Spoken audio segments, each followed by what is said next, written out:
Salutations à toutes et tous, joyeux Noël. Est-ce que vous avez passé une bonne année 2024? Ah bah oui, certes, du coup, il y a toujours Macron et il fait preuve quand même.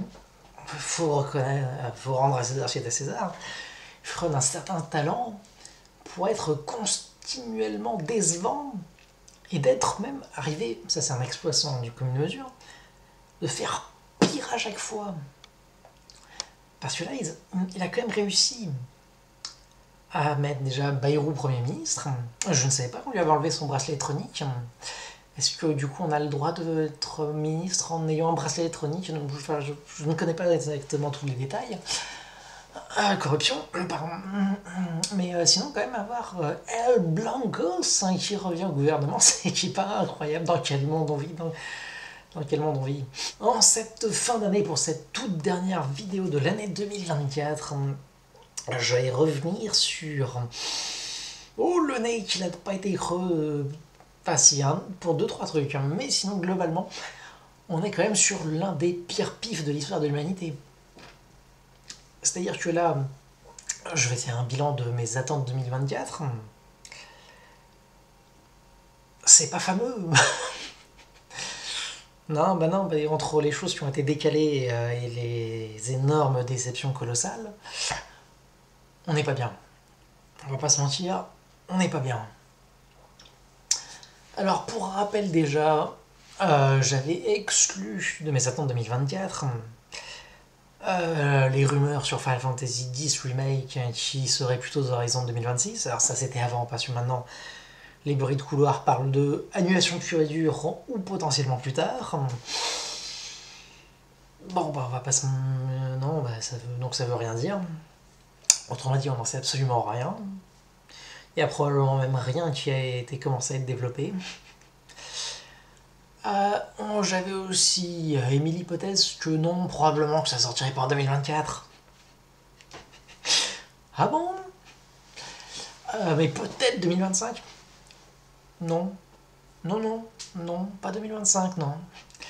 Il y avait Kingdom Hearts 4, où depuis 2022, on a eu absolument zéro nouvelle officielle.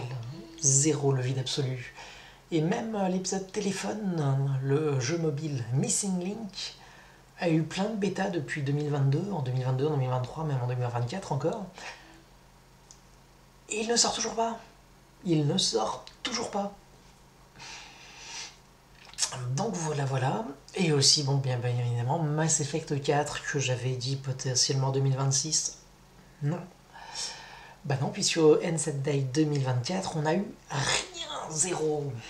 Ah là là. Bon, bah on va commencer tout de suite les réjouissances. Numéro 10 de mes attentes 2024 que j'avais dit. J'avais mis Final Fantasy 9 Remake, qui, pour ceux qui ne le savent pas, est mon Final Fantasy préféré, et même l'un de mes jeux préférés tout court. Oui, les rumeurs inside disaient oui, c'est sûr, il va sortir en 2024 et probablement même à l'été 2024, mesdames et messieurs. Été 2024, oui, bien sûr, bien sûr. Nous sommes actuellement le 29 décembre 2024. Il n'y a toujours aucune annonce officielle sur l'existence du jeu. Alors, il y a plein de rumeurs officielles qui disent même que le jeu est terminé, bien sûr, le jeu est terminé. Même les nouvelles rumeurs disent que ce sera l'un des jeux de line-up de la Switch 2. Donc il sortira du coup en mars ou en avril 2025, c'est imminent. C'est imminent, zéro annonce. Zéro annonce officielle. Est-ce que j'en parlerai dans mes attentes 2025? Oui. Ben oui, bah sur moi, on me vend du rêve, je veux y croire. Et en même temps, attention. Attention des illusions. Puisque j'avais mis dans mes attentes à la 9ème place, que je viens de finir à l'instant, la guerre du Rohirrim, enfin The War of Rohirrim, Lord of the Ring History, enfin, voilà, après la trilogie du Hobbit, le premier spin-off de l'univers du Seigneur des Anneaux, l'une des meilleures sagas de l'histoire du cinéma. Voilà, j'en attendais énormément, surtout qu'on avait eu une première bande-annonce je me rappelle plus si c'était genre avril 2020 ou 2021, un truc comme ça, il y a très longtemps, où ils ont été aux prémices du projet, mais que sur le papier ça avait l'air énorme, ça avait l'air gigantesque, des batailles ultra épiques. Ils allaient mettre vraiment une direction artistique très appuyée, ça avait l'air impressionnant sur le papier. Et au final, la vache, qu'est-ce qu'on a eu? On a eu l'un des trucs les plus cheapos que j'ai jamais vu. 30 millions de budget. C'est ridicule. 90% même des séries d'animation qu'on a, de jeux d'animation japonaise, parce que du coup, ça, c'était pas prévu du tout à la base. Mais le projet a été plus ou moins rebooté à un moment donné dans le parcours créatif pour aboutir à une œuvre d'animation en animation japonaise, ce qui était jamais prévu une seule seconde à la base, et déjà ça colle très très mal avec l'univers du Seigneur des Anneaux. Mais vraiment, même avec 30 millions de budget, c'est incroyablement cheapos. Du début à la fin, j'ai jamais pu m'y faire. Genre il y a 10 FPS, un truc comme ça. C'est moche, mais que c'est moche déjà. Enfin non, je vais y revenir dans mon top et flop qui sortira fin janvier ou en février, on verra. Mais l'animation, c'est une catastrophe. Hein. Donc voilà. Spoiler alerte, ce sera dans les flops. À la 8ème place, le nez décidément très creux, j'avais mis Civil War de Alex Garland. Uniquement sur le fait que j'avais beaucoup apprécié son travail sur Dread et sur Ex Machina. Et même Annihilation, j'avais beaucoup aimé, mais j'avais pas vu Main par exemple. Et comment dire à quel point Civil War, je vais en parler beaucoup dans mon flop. En numéro 7, là par contre oui, mais effectivement, mais si j'avais su, je l'aurais mis beaucoup plus haut même. C'était la série Le Problème à trois corps. Nouvelle série des Benioff et je sais plus, enfin les créateurs de Game of Thrones. Et Le Problème à trois corps, comment dire que pour l'instant, j'ai jamais rien vu d'aussi fort de toute l'année en termes de série. Il y a 2-3 trucs qui vont se frotter contre. J'hésite encore si je l'intègre dans mon top de l'année. Oui, si, je le mettrai forcément. Je le mettrai forcément tellement que c'était incroyable Le Problème à trois corps. Je vais éviter de trop vous en dire, mais en tout cas, le scénario, je me suis pris claque sur tous les premiers épisodes. Où vraiment, c'était vraiment on va dire, la première moitié de la série, de la première saison. C'était vraiment le mystique au début, incroyablement fort en termes de thriller, en termes de mystique, c'était fou. Et visuellement incroyable. Et après, ce que ça arrive à proposer en termes d'émotion sur la seconde partie, ça m'a totalement pris de bout en bout. Vraiment masterclass, et ça m'a vraiment donné envie de me plonger dans cette histoire.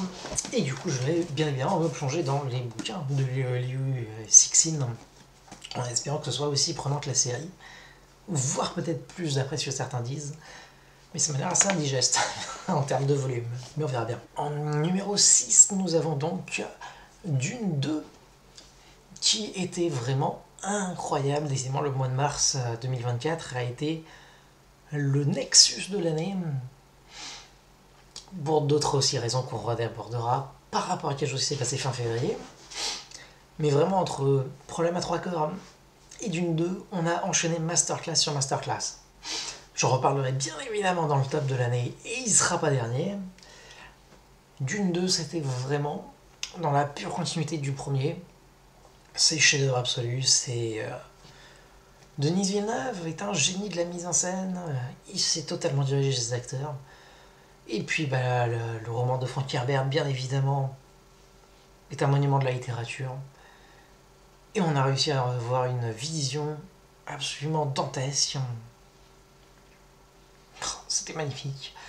Contrairement à numéro 5, j'en reparlerai encore dans le flop.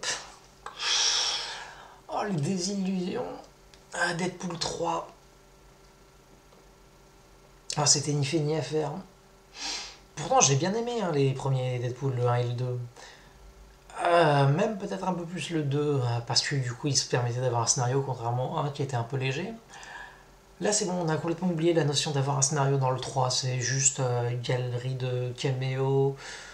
Et que des blagues autant centrées sur le fait que Deadpool rentre dans le MCU et dans l'univers Disney maintenant. Alors, c'est drôle 2 minutes, et sur 2 heures de film, non. Non, faut se renouveler. C'est un peu limité en termes d'humour. Donc, au bout de 30 minutes, j'ai compris qu'est-ce que le film faisait. Je me suis fait bien chier sur le reste. En termes d'émotion, ça propose absolument zéro. Et non, bah, les caméos ne servent à rien. Et non, c'était juste nul. C'était nul. Deadpool 3, non. Voilà, je reviens avec une petite surprise, puisque du coup, elle n'était pas contente d'être laissée sur le côté. Donc je disais numéro 4, que j'avais dit peut-être fin 2024, mais ça n'a pas été le cas. C'est Stranger Things saison 5. Selon les dernières informations de Netflix, a priori ça devrait sortir l'été 2025. Ils ont pris du retard à cause de la grève des scénaristes l'été 2023. La série a pris un peu de retard, mais tout va bien. Tout va bien. Non, là. Là. Ensuite, nous avons aussi, là c'était aussi point d'interrogation sur fin 2024. Et donc finalement, Nintendo devrait annoncer ça quelque part en début d'année, probablement en janvier, pour une sortie normalement en mars ou avril. C'est la Switch 2, notamment par rapport à l'univers Pokémon et Zelda qui sont parmi mes univers préférés, pour ceux qui ne regardent pas assez mes vidéos. Et donc la Switch 2, il y a beaucoup d'attentes dessus. Est-ce qu'on va enfin avoir du Pokémon qui va avoir un peu de la gueule avec Legend Zelda? Attention, spoiler alerte sur les attentes 2025. On verra, mais donc du coup, encore une attente sur une 2024 qui ne s'est pas concrétisée. Et ensuite, en place au numéro 1 et 2, qui pour le coup, là j'ai eu du pif, fort. Presque autant que pour le 6 et 7, voire plus pour certains points. En numéro 2, j'ai mis Vision of Mana. Alors, du coup, le problème c'est qu'il est sorti pendant mon déménagement et tout. Donc changement de boulot, puis derrière une petite naissance. Ça prend du temps, c'est chronophage tout ça. Je suis à peine à 6 heures de jeu, un truc comme ça. Mais en tout cas, ça démarre très fort. Et clairement, c'est un excellent jeu. Ça fait énormément plaisir. Il réinvente un peu le mythe de l'univers qui va faussement bien, avec des histoires de sacrifices humains, comme dans Final Fantasy X, mais avec cette ambiance de Secret of Mana, avec beaucoup de références.